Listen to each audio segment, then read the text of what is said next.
Altogether,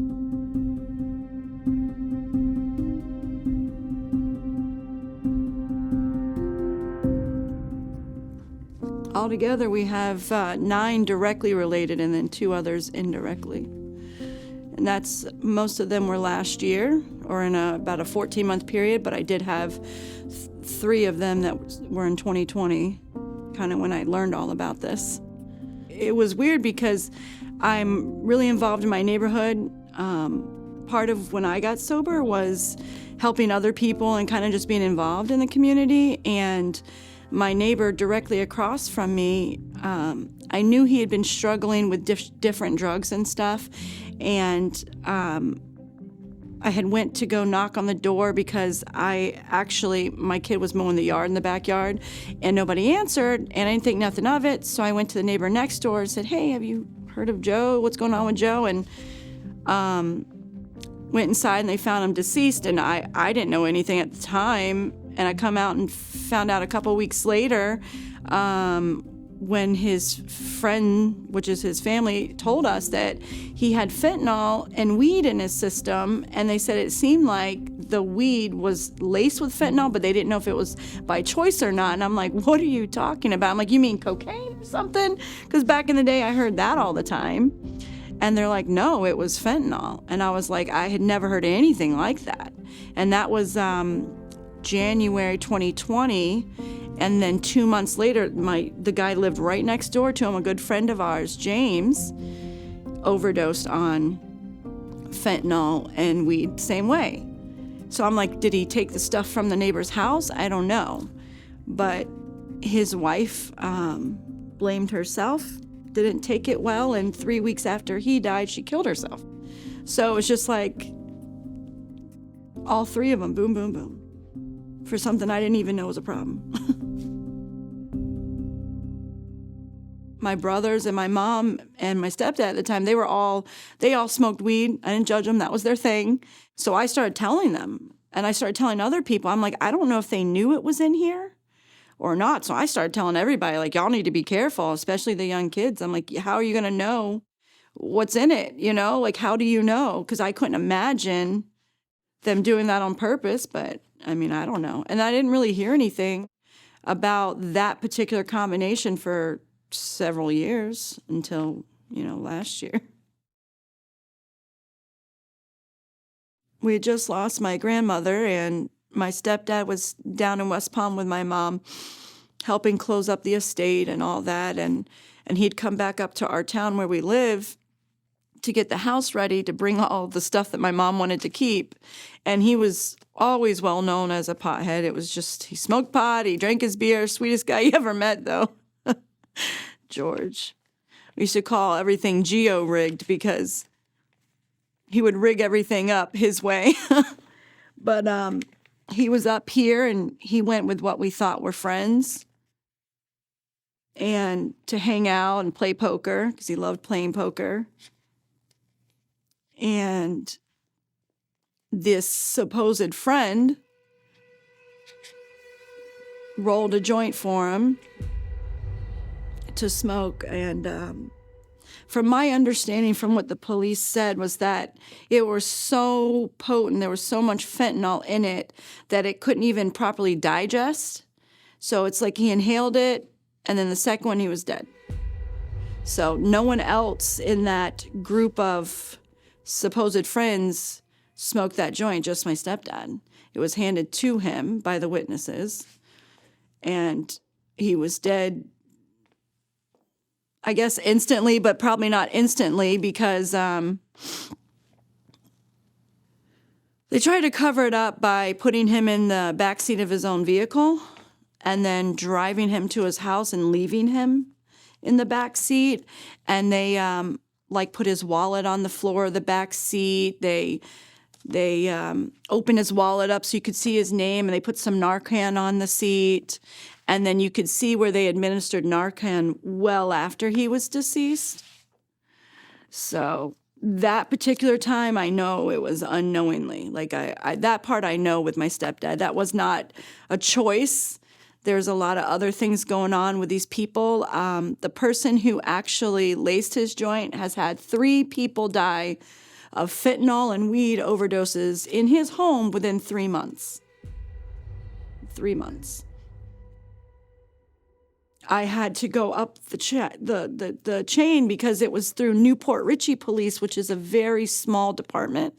It's not our sheriff's office. It's a very small department, and they just, every single one of them, they just wrote them off. Oh, it's just another addict, just another addict. And I told him, I said, my stepdad wasn't another addict. He doesn't have a record. He doesn't, he went to work every day. I said, he's not another addict. I tried telling them, I would beg them to listen. So I actually went out and started getting video footage of, because they try to say, oh, he overdosed. He came from inside his own home because he was in his boxers, like he was sleeping. He came from his own home and went to get something out of the car and must have passed away in the car. I said, no. First of all, he was Greek. He was not going to walk around barefoot outside, for one. I said, no, they wouldn't look into anything. They didn't question anyone. So I said, my stepdad wasn't even here in town 8 hours before this happened. That doesn't seem strange to you? So I went and got video footage and went door to door to all of his neighbors, and I was able to get video footage of him being drove to his home, and then that person propping him up in the seat, opening his stuff, and putting it all there.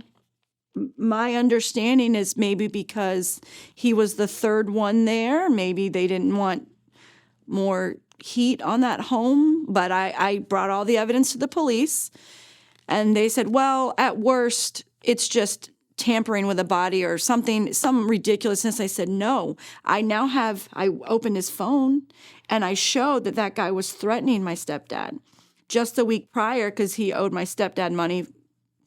I'm like, he's threatening to kill him here. I'm like, so I'm not even sure why he was there, at the home to begin with, besides his other friends were there. So the cops we don't have the manpower. We're going to look into it. Just kind of pushed me off. And they said, well, just wait for the toxicology because by the way, there was a joint sitting next to him. That was a whole nother thing. So that's why originally they're like, well, it was obviously laced. So we had to wait for the toxicology to come back. And it took a few months. And when it came back, at that point, my mom was back in their home together. And the part I missed was that this guy was renting a room in my stepdad's house.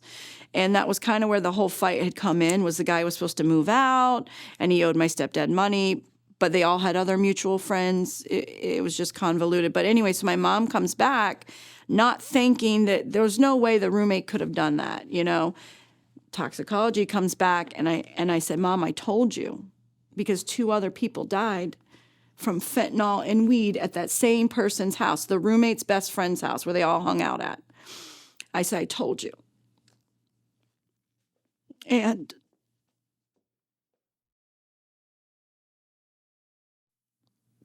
I said, don't go and confront him. Let the cops do it, Mom. And she's like, they're not going to do anything. I said, well, we've already been speaking with the Federal Bureau. We had already spoke with an officer that said that he's definitely looking into it. This doesn't make sense. He found out that the guy where everyone's passing away at is a retired New Jersey detective. And the Federal Bureau guy said that it must be because he's a retired detective. They're kind of just, I don't know. It's not right, but maybe that's what it is. So I'm like, Mom, just be patient. Be patient. Don't confront anyone. But my mom is very stubborn. And about 4 days after we got the toxicology, she couldn't hold it in anymore. And she confronted that guy with the toxicology, saying, I knew you did this. I knew you killed him. And 3 hours later, my mom was shot and killed by the same person. Now, all this happened to this guy, keep in mind, in the beginning, at first, the cops were like, oh, it's another suicide, just like your stepdad, just like the other ones. They kept trying to say, oh, they're suicides or they're accidental overdose, just a big mess. I had to once again pull all medical records because where the shooting was at the back of my mom's head. And my mom is right-handed, but she couldn't lift her right arm because she had surgery that didn't go well. So I had to pull all the medical records and fight them again. Same police department, same thing, saying these people are known dealers. They deal in fentanyl. Everyone knows it in the town. He's known dealer. They're older. I'm like, now they're not just overdosing people on purpose or selling this drug that's killing people left and right, because my stepdad lost 3 other friends all to fentanyl overdoses right before him. Like, wake up. Wake up. And they're just, all they would do was remove the suicide off my mom's death certificate and left it as pending or unknown. They've sent me 2 other ones at this point. So everything's just getting pushed aside. But now they have moved him directly to a mental facility, like for criminally insane. They have him there safely right now, they said. So he can't hurt anyone else, but it wasn't him alone. There was a couple of them involved in the selling and dealing and moving the body. There was 3 men. You can see all 3 of them on the video, moving my stepdad's body the first time around. So it's frustrating because it's obvious that fentanyl is serious. It's killing people, and people I know that used it for the very first time ever and died instantly. And they're just taking it and they're just spreading it everywhere. And I don't even know how to say it or get through to people. Like, how do you tell a pothead, don't smoke your pot, because you don't know? They're not going to listen anyway. I don't even know. Okay. Don't even know. Texas Pictures contacted the Newport Richey Police Department for comment regarding these 2 cases. The police chief replied. In part, he said, "The opioid epidemic has wreaked havoc on our country. Despite proactive law enforcement efforts throughout the United States to keep fentanyl and other opioids off our streets, this drug knows no bounds, and we grieve with Ms. Bowers and all the families that have lost loved ones in this crisis." Newport Richey police detectives canvassed the neighborhood for witnesses and/or camera surveillance footage without success. Ms. Bowers was contacted and interviewed in reference to this case. At the time, she did not provide any camera surveillance video to our case detectives. If Ms. Bowers has video footage, she is strongly encouraged to contact Detective Joe Apollo. Both sudden deaths are understandably deeply troubling for the family, and we cannot imagine how difficult this period has been for them. We will continue to work with Ms. Bowers through this difficult time. Should they have any additional questions regarding this case, they can reach out to the Newport Richey Police Department at 727-841-4550.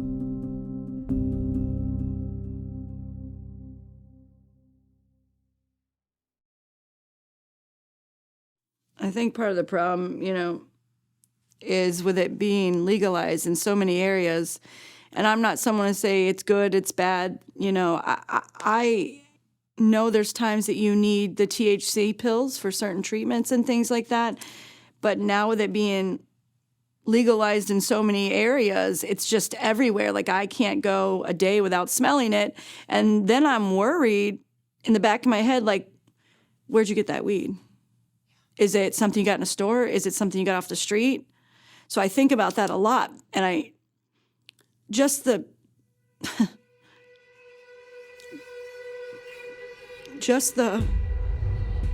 friends alone that I lost last year. I just want to explain, I am blessed to be 10 years sober, but I still talk with a lot of the people from my past life. I'm always inviting them to church. I'm always letting them know that my house is a soft place to land. If you need to call me, you want to get sober, whatever you need, I'm here. So I still talk to a lot of them, and I've watched a lot of them get sober and do good, and then they start smoking weed. Well, it's just weed. That's what it is. Oh, it's just weed. I'm not shooting up anymore. I'm not taking pills. I'm not smoking crack. It's just weed. And then they turn into the weed pens, which are really potent. And then they turn into, let's hang out and smoke weed. Well, I'm going to sprinkle it with something. Oh, you'll like it. It's better. 5 minutes later, they're dead. It's just weed, but it's not anymore. And I'm terrified because I have young children. I have grown children. And I'm terrified of what's happening now. This fentanyl it's crazy how it's everywhere. But in weed, that's the thing that I think just goes over and over and over in my head, because when I was younger, I smoked weed. I was a teenager. I was silly. I was smoking. I was doing a lot of things, you know? And I thought the same way. It's just weed. It's a natural herb. It's not going to hurt you. But I have, what is it? How many of these people had fentanyl in their weed? My own uncle was one of them. He died last October. He knew it was in there, though. It was a choice, thinking he could handle it. He did not. He had a heart attack, and they put it down as accidental overdose. But, you know, the only reason I'm even talking to you or doing this, as difficult it is, and I'm trying to be very clinical as much as I can, is because every one of those friends I lost had family too. They had children, or they had wives, or they had parents. And I know that my life, I'm still struggling to put one foot in front of the other after losing my mom and my stepdad, my best friend.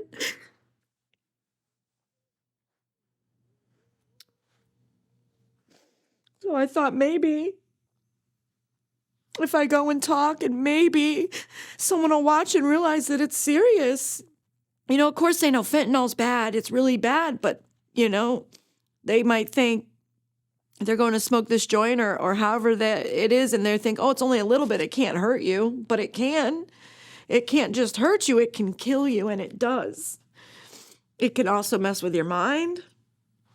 My friend that killed himself was right after he fell off the wagon, smoking pot, laced with fentanyl. He fell off the wagon, and a little bit of note he left behind was, he said, I fell off, so why bother? So he smoked the whole thing, and he overdosed. And he was one of the nicest, happiest, funniest people I had ever met. Only person ever threw me a birthday party. He was always happy and smiling. And he was the one person I could call at 2 o'clock in the morning just to complain about something. And he's gone. I don't know how to go forward right anymore. There's so many gone. I don't have my mom to call on anymore. I don't have my stepdad to call to complain about my mom. I don't have my best friend. I just don't have anyone like that anymore. So it's very difficult to keep going forward day after day.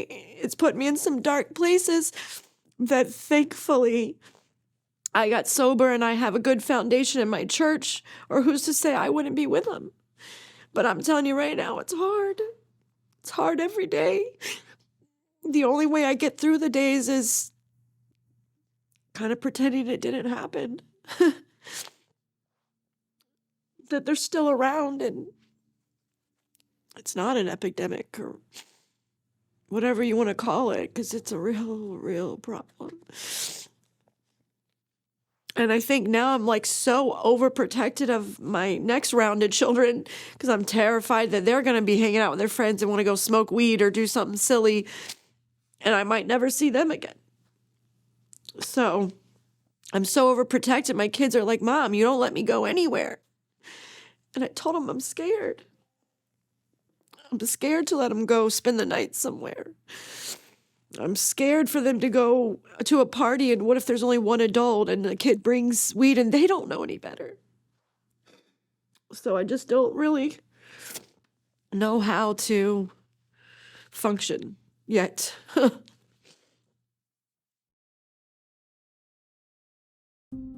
There is hope, though. keep going to church and keep, what they say, keep doing what you're doing, keep sober, keep busy. So I am very busy right now. I am doing tons of outreaches at my church right now. And I am going out there on the streets, and I'm talking to the people that I know are still addicts, including my family that are still addicts. I am always talking to them, letting them know there's hope. I got sober. I got clean. It was hard, and I had to go off on my own for a little while. But there's a way through it. You just got to get the support system. I respect the police. I have family that work in multiple sheriff's offices. But I've never been so disappointed in an entire city police, except for here. Because I spent countless hours getting evidence together on all the people that deceased in one home. I had all their names, their date of births, their records showing what they overdosed on. I presented it all. And, thank you for doing that. We'll look into it. Nothing. And then, we're sorry, there's only 2 detectives here. Okay, so pass it up. I mean, I don't know how that works. Pass it on. Give it to someone else. I'm very disappointed.